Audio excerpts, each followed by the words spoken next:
अल्लाहुम्मा सल्लि अला सय्यिदिना व मौलाना मुहम्मदिन। अस्सलामु अलैकुम व रहमतुल्लाहि व बरकातुहू।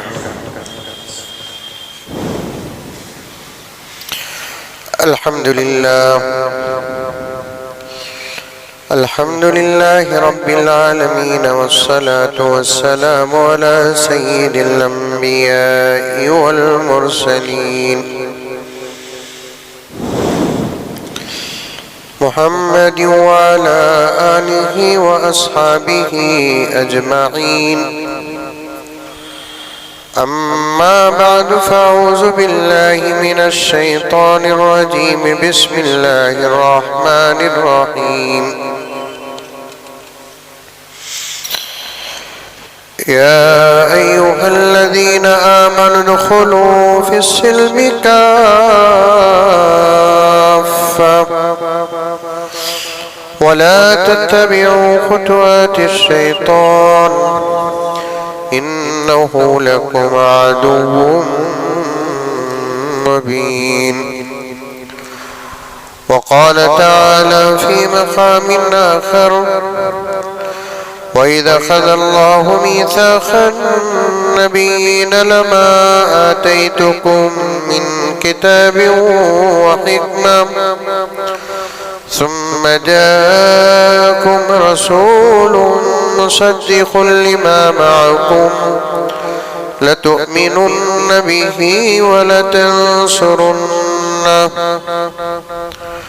वक़ाल तआला फ़ी मक़ामिन आख़र